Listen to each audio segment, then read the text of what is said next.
Acapulco, Mexico. This is Anarchast. Hey everybody, welcome to another edition of Anarchast, your home for anarchy on the internet. I have a great returning guest coming on. She's been on numerous times. It's Dayna Martin, pretty much the top person as far as I know in the world when it comes to things like unschooling. She's written books on it. She's been on numerous mainstream media talking about it, and she lives it. She has numerous kids, and they have none of them ever been to school, and they don't even do what you would call homeschooling. They truly do unschooling. And of course, Dayna's coming back again for Anarchapulco, third year in a row. She'll be back, and she's doing a 3-day called Dayna Martin's Free Your Family Camp, where she'll be helping other people who have families try to understand different ways of living, like how she does. So, Dayna, great to have you back on. Thank you. It's great, so great to be back on. What is this? My third time on? It's got to be at least 3. Yeah. Maybe fourth. I don't remember, but it's really an honor to be on again. Yeah, you're super popular on Anarchast.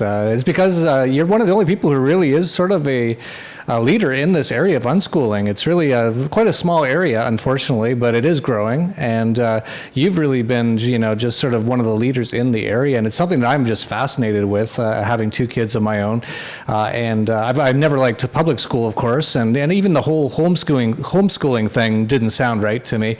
So when I first heard about unschooling a couple of years ago, I was just so intrigued by it. And the more I've seen how you live, and I've met your family now, I've met your kids, I've met your husband, and how you live, it's great. It's phenomenal. Thank you. Yeah, I've loved so much being part of this community. And in Acapulco, the first year I went, I just did a small presentation, and I did like a half-day workshop, and it like blew my mind. It exceeded any expectations I had, and every year it gets better and better. So I love it. I just feel so at home there. Everybody is so sweet, and everybody's so different. Like the diversity at the event is really cool. Yeah, it's a really interesting crowd for sure. Get so many interesting people. Everyone seems to be interesting. They're doing something interesting. No, not many boring people really. But for people out there who don't necessarily know a ton about unschooling, why don't you just sort of describe how your life's been in the last few months with your kids, what you've been doing, so people get an idea of how your sort of day-to-day life is like. Okay, I have 4 kids, and let's see. The youngest is 9, just turned 9 yesterday, actually. Ivy, my daughter, is 12. Tiffany is 15, and she's coming with me this year. So it's like a girls' event this year, just me and Tiff and her 2 best friends and one of my best friends. So it's going to be amazing. I have a son, Devin, also, who's 17 and a half. And I can't believe that I have a child that's almost an adult. That's crazy. But yeah, I mean, living the life that we have has been really natural for me. In fact, I'm always really surprised when people are shocked at our life and that they even consider it radical to give children the freedom and rights that we have. So they've learned so much. Actually, this year, Tiffany, my daughter, who's 15, got signed with a modeling agency, which is a huge, exciting thing for her. It's been something we've been working toward to help facilitate what she loves. So that's kind of cool. And Devin is a blacksmith, and he is also coding a game now. So he's... one thing I've noticed, Jeff, is like, I think these kids that are being raised this way, they have like many careers, many focuses. It's not just like this one avenue. It's pretty amazing. There's a word for that. What is it? Multi-professionism or? I don't know. I didn't go to much public school. I didn't learn all the words. I think there is other ways to learn words though, but I'm not sure. Maybe to talk about polymath? I don't know. We need to make up a word, though. Multi-careerism. Yeah, I really noticed that. So yeah, our family's doing really great. Everybody's thriving, and it's really crazy to be at the stage where my youngest is 9 because I have so much time to myself. So since the last Anarchapulco, I've been focused on just kind of more inner work and doing yoga every day and meditation and really discovering an aspect of a life of freedom that is more like a mental liberation, which is really cool, and I can't wait to share it with everybody at my presentation there.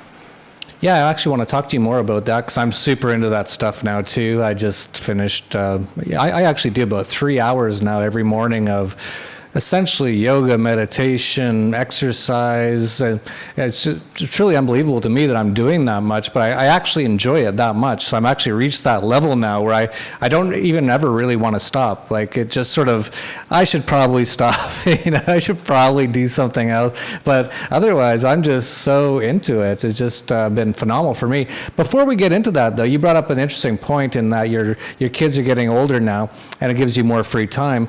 That's probably one question a lot of people have. Having 4 kids and being unschooling, were you actually in a situation where it was literally every minute of every day you're doing something with the kids?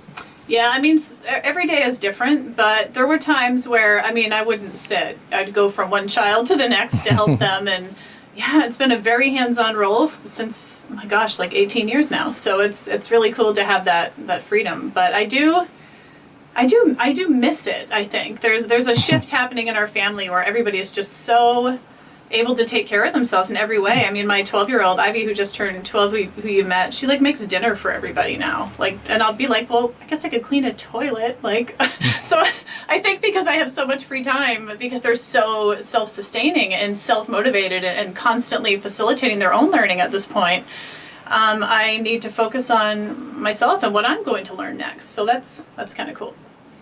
Yeah, that is cool. So let's talk about that. So now that you have a bit more time, you're getting a bit more into these sort of things. So tell us what your path has been so far in terms of getting more into yourself after having devoted the last 17 or 18 years to essentially your kids.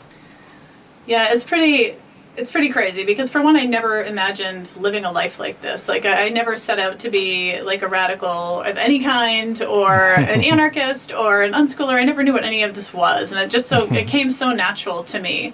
That one thing I've noticed is just the awareness and the growing of consciousness that naturally happens when you intuitively parent. So it's like this constant state of growing for everybody in the family, including myself. But one thing that's really cool is like I've focused on as far as like this mental liberation aspect and meditation and yoga and like you, I love it. Like I'll go be 2 hours up in I have a yoga studio now. It's amazing.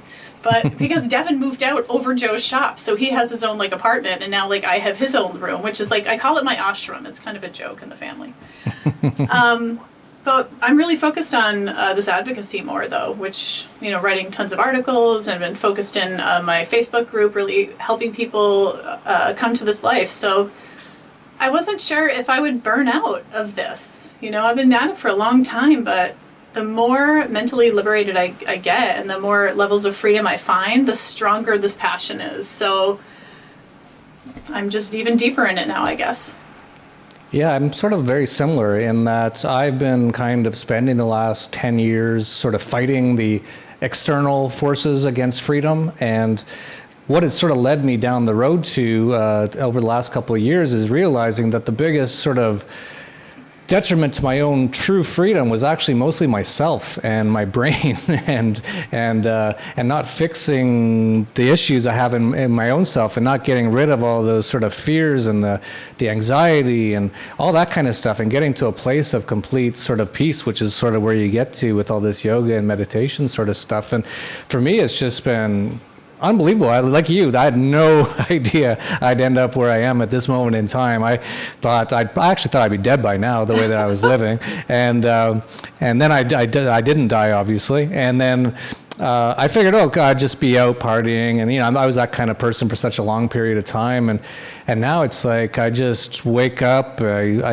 now I go for a run first thing in the morning, run/walk with my dogs, which is really nice. And I come back, I do all kinds of yoga, meditation, all kinds of stuff, all kinds of health stuff, coffee enema, and all sorts of other stuff. And it's really like this has been phenomenal to me, like just to realize there's this whole other level of existence that is so much more comfortable than how I was before. Have you sort of found something similar? Oh, yeah. I mean, everything you say, I can relate to so much. In fact, when I saw you today on video, like, you look so healthy. You look so good. You look like 5 years, 10 years younger. Like, you look amazing. You could definitely tell you've been focusing on health and wellness. But the funny thing is it's easy because it feels good, doesn't it? Like, it feels so good to be able to do this. And I think a lot of us came to this life, like, as partiers, to be honest with you. I mean, we're hurting inside. There's a reason why we have self-medicated over the years. I've been sober for almost 4 years now, which feels amazing. Yeah, my whole life I like self-medicated in one form or another. You know, ever since I was a young girl, just trying to hide or cover the pain of feeling like what our culture has done. And I know we've talked about it briefly before, but I know you feel that too. You know, like there's so much that makes us who we are. Everybody on this path advocating for freedom in their own way is like being very intuitive and compassionate and feeling like having empathy and feeling the pain of like suffering. And so I think that's part of the process of like awakening. I don't think that either you or I or whoever else is going through what we are in this awakening kind of process, it had to come to a head and end, like that self-medicating, and then to be able to step into that next level of evolving our consciousness. So if anyone else is going through that kind of thing, it's just a normal, natural process, I believe. But nothing has felt better than this, though. Would you agree?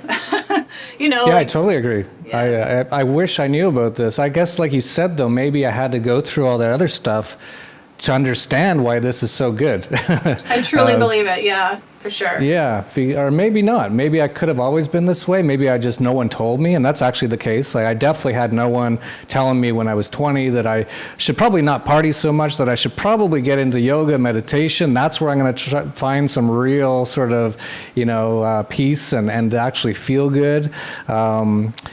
Even things like healthy eating, I don't think I ever really thought about that. No one really told me how, obviously. And of course, our culture is all very McDonald's and all that kind of stuff. So, I don't know if it's just really impossible to say if I don't know if I would have actually come to this point 20 years ago if I had to go through sort of the bottoms to get to where I am now. But now that I am here, yeah, it's unbelievable. And I remember when I was younger hearing older people say, oh yeah, I used to do all this stuff. I used to drink.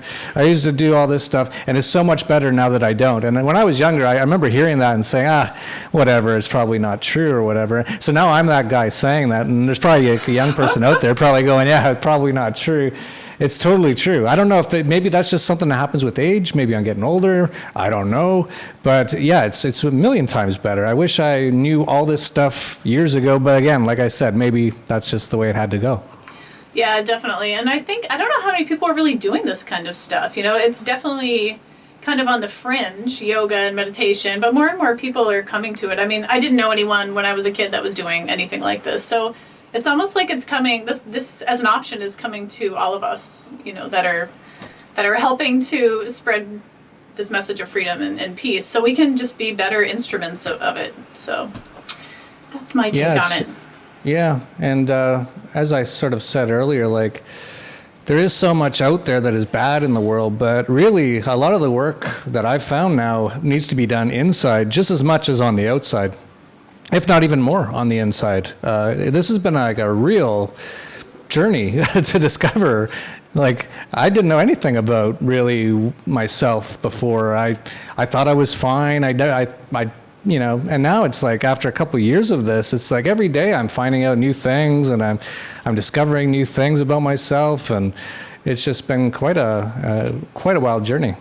Well, I think you and I had maybe talked briefly about it before. I don't know if it was on a show or just the two of us, but like, we were both really shy. Like, we had this message to share in our own way, so powerfully inside of us, but being really shy and having a hard time like socially connecting, as far as like, I just think like a lot of times a substance can assist with that journey.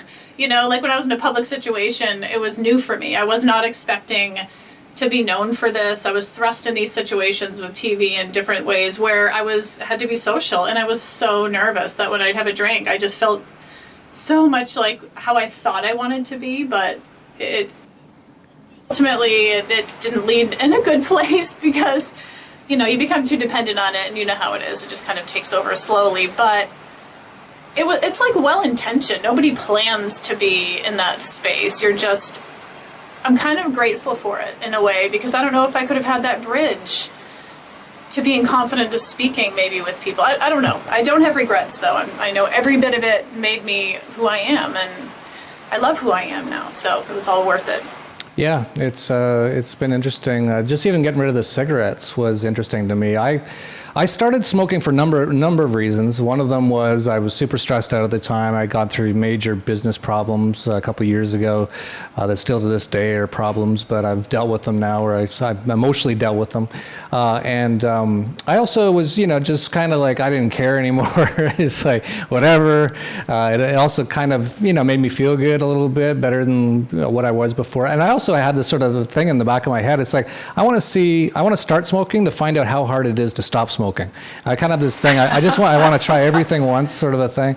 So I did it, and after a few years, as everyone knows, I started smoking more and more to the point where I'm pretty much going nonstop, and it actually became like the government to me. Like it was taking over my life, but I didn't realize it. Because I had this idea that the cigarettes were helping me with my stress levels, with my, my anxiety and all these sort of stuff. And every time I had a cigarette, I felt a little better. So I thought it was helping me.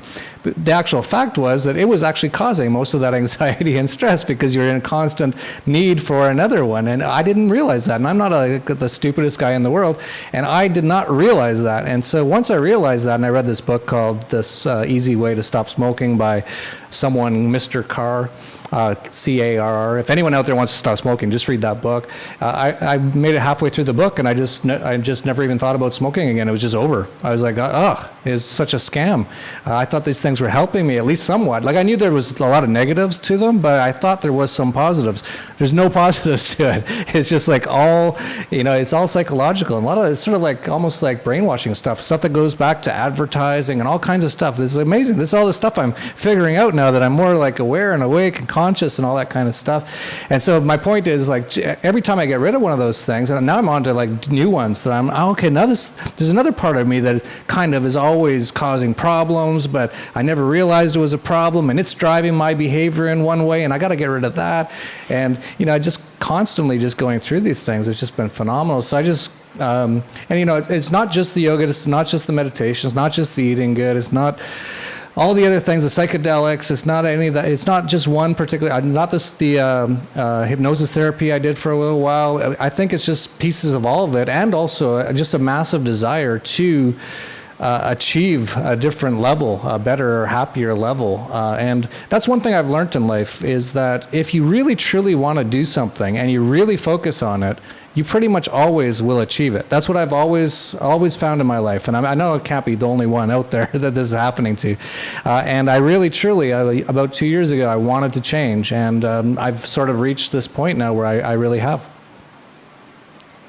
Oh, that's so great. That's beautiful. I can relate to so much of what you said. I mean, I think, too, because when you're somebody who's in the public and you're living out loud, I think it's so important to do what you're doing. And you've always been so honest and real about all of it. And that's one thing I've just so loved about you, is like you have no shame in sharing your vulnerabilities. And that's what really helps people, is what you do, bringing yourself to that level. And it's inspired me, definitely, to be able to do that kind of thing, too. So I know it's hard. You get just as much positive as negative when you're living out loud and making these choices. But you don't generally hear from the people that you inspire as much as the people that are like against what you're doing, like any of us. So I just wanted to tell you how inspired I am by your like vulnerability through all of your growth, and it's really cool. Like I've been definitely inspired by it, and I've been doing the same kind of thing, and I have that same craving, like that same calling to evolve and grow more, and to just feel higher and higher levels of consciousness in general and joy. Like I've in the last several months especially, I've had like a real growth spurt, I think, with not being reactive and trying to be even more compassionate toward like people in the family or extended family, and just not being so triggered by things that they say. You know what I mean? Like we have this patterning of people even close to us that we love, that we get triggered by certain things and it really bugs us. Like I love that I can be free by not being reactive. Like that to me is something I take pride in. Like, and I'll notice other people being really reactive and being like, wow, like they don't realize that they don't have to suffer like that. And so it's like definitely this constant state of growth. And so that craving, I never want it to end. I want to keep growing because it feels so good, doesn't it, to reach like higher and higher levels of It's amazing. I love it. Yeah, totally. That's one thing that I've been pretty good at over the years, but over the last few months, it's ridiculous levels how little that what people say affect me. It's like, I still get it every now and then. I'll see someone say something really crazy on the internet, and for a second I'll be like, I got to say something to this guy, and I'm like, no, why? Why am I letting let that guy do what he wants? Like, he's obviously an idiot. Yep. It's not my role to try to help him out, and not to mention that even if I try, he'll probably just backlash against me, and that guy's got his own issues. He's got to figure himself out, so even that's just one small thing, like you said, just your reaction or response to other people, that once you get that under control more, then you start to realize, whoa, you kind of live sort of like in a whole other level. You're kind of like not living with all these other people anymore. You're kind of I don't want to say above them, like you're better than them, but you're like in your own bubble. And you're just like, they're doing whatever they want. It's like, that's fine. That's cool. I'm good. I'm good here. And you're witnessing it. You're witnessing it instead of like really taking it on. And you're kind of like just looking at it going, wow. Like I used to be reactive like that. Like I totally empathize. It actually makes you more compassionate, because you see that you used to be like that and how hard it was. And now you're seeing on the other side of it. So that mental liberation, I want to be freer and freer every chance I get. And I think I've got the physical freedom nailed down pretty well, even though I don't live in Anarchapulco yet. I still feel like, with the way that we're living our life, but I just want to be freer mentally. I don't want to live in the past at all, and I don't want to just constantly be preparing for the future. So being present and really loving it is just where I'm at, for sure. So I can't wait to get there, see everybody, because there are a lot of people have evolved, man, this year. That's one thing I've noticed. I cannot wait to get there and see all these incredible people and how much they've grown. Yeah, there's lots going on, as we said, and a lot of people that are just constantly changing. And so, yeah, it's going to be interesting. I'm looking forward to seeing you down here as well. So your Free Your Family camp is going to be March 1st, 2nd, and 3rd, so 3 full days. That's pretty amazing. Why don't you tell us a little bit about it?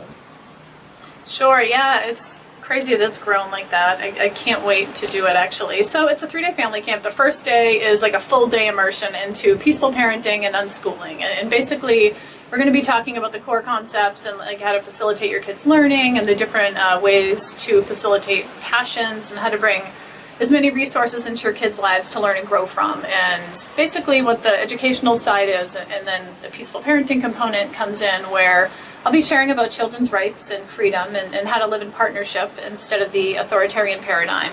So that's going to be the main focus for the day. And the second day, I can't wait for. I have a friend that I made down there last time I was there. His name was Rudy, and he owns probably the biggest, most classy tour guide business that there is down there. He's really renowned, and he's incredible. And so we vlogged for his company last year for our YouTube channel, and he was so supportive of unschooling and peaceful parenting and anarchism. Like, he's so behind it so much. So this year, he was very excited. I set up a tour for the camp for the whole day 2. We're going to see the divers. My favorite thing I can't wait to do, which we did last year, and I can't wait to share it with everybody attending, is we're doing an environmental program where we're releasing baby turtles into the wild.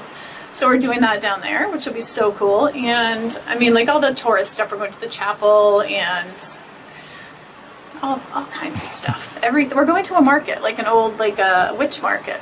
Have you heard about that? You got to go there. It's crazy. There's an old witch doctor's market with Joe and Tiffany went last year, my daughter and husband, and it was so freaky and weird, and they loved it. So we had that for the full day. Just rewinding a little bit, on the first day, also, just like a little bonus, we're going to teach families, if they're interested at the very end of the first day, how to vlog, how to create a vlog of their experience at the camp and Acapulco in general and Anarchapulco in general. So we are going to encourage other families that are attending to vlog their experience at Anarchapulco and turn it into videos and share it, because watching how other families take everything in is really cool and inspiring. So we're doing that. And then the last day, I'm going to take everybody back to the Mundo and just go over what we learned throughout that day. And so I'm going to pull into the whole experience how your children and how you learned based on this exciting tour and kind of using it as an example of how unschooling works. So it's planned out to every last detail pretty much, and I've been focused on it for a good month now, and I can't wait to bring it there. So very exciting. Wow, yeah, that sounds great. Very interesting for people who might have wanted to go see some of Acapulco. It looks like you can do it right in the middle of your family camp, which would be great. I've never heard of that witch doctor market. I don't really get out of the house much, though, so... You got to come with us. You have to come with us then on the 2nd. We're going on the March 2nd. I'm going to drag you there. You can't drag me, that's against the nap, but only if I want to go. Right. But yeah, okay, I'll consider it. We'll see what happens. We got so many things going on. It's crazy. But I'd love to actually hang out and do that with my kids for sure. Absolutely. So I'm going to try to do that for sure. Cool. And so that's March 1st, 2nd, and 3rd. So the Anarchapulco, for people who don't know, is February 25th to 28th. The last day, the 28th, is Cryptopulco, which is an all-day blockchain, cryptocurrency, Bitcoin sort of conference. So really it's, and then afterwards there's numerous workshops, including Dayna's. So really it's a full week of stuff. You can sort of pick and choose what you want to do. If you want to, you can just check it all out at anarchapulco.com. Dayna's got her page on there where you can sign up for it. It's $245, which for a family is really nothing. For 3 days, that's just unbelievably cheap.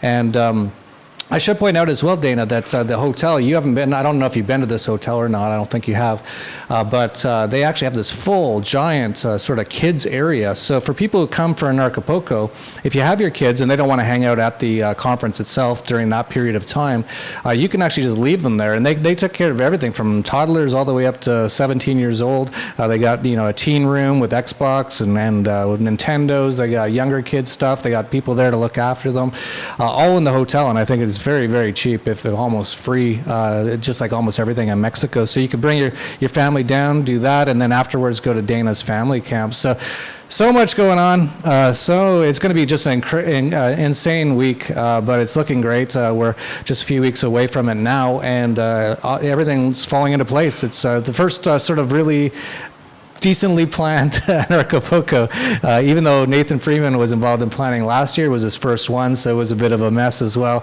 This one's highly planned, and everything's looking excellent. So looking forward to seeing you down here, Dayna. Awesome, thank you. I'd like to just add too that I'm doing a presentation on the 26th, and I'll be talking about the whole idea of peaceful parenting, unschooling, and the mental liberation side. So how to find more freedom with that. And also in the evening, I'm doing something really special for 2 hours from 8 to 10, I believe it is. I'm doing a women's circle.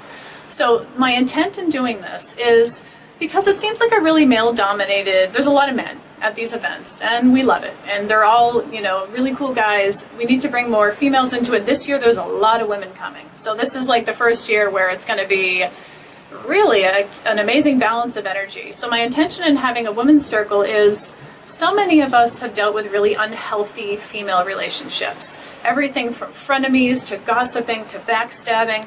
Women are afraid of each other in our culture. So my intent in doing this is I want to bring women together to connect and share our stories and heal. And I really want to form a really good, healthy, I want to set an example for healthy female relationships, because I think that's essential in our community to build this these healthy relationships and relearn how to connect as women. And I think in doing so, we are bringing that other half energetically to the strong masculine, yang energy. We're bringing this yin energy in, and it's really going to help the movement. It's going to help everybody stay on that vibration of, continuing to evolve consciously and connecting. And so it's going to be really amazing. I can't wait to do that. So I wanted to share about that. Yeah, absolutely. I didn't know a lot about that. I heard about it. I'm glad to hear that you're doing that. I can totally see a need for it, and that's great that you're doing that. There's going to be so many sort of neat things like that. I'm just looking at the list. This is like a massive list of things going on, but there's going to be a drum circle with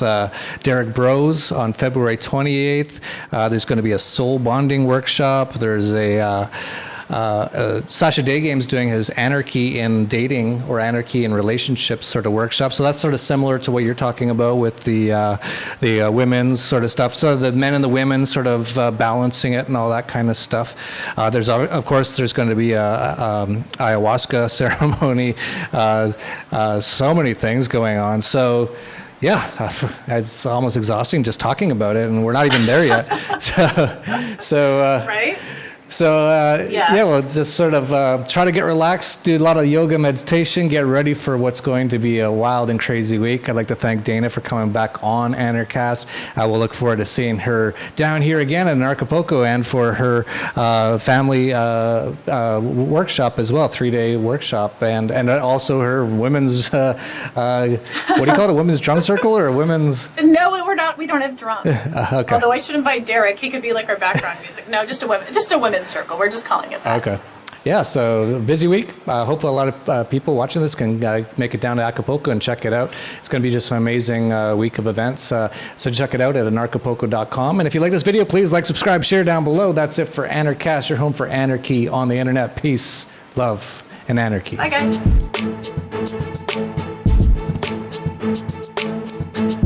How was the conference this year? Absolutely fantastic. It's an amazing experience. The conference is great. It's the best thing I've ever been to, probably in my life, honestly. It's a blast. It's really fun. There's so many things to do. Just the spirit, just the energy, amazing moments, amazing people. It's really, really fun. It's better than you could expect.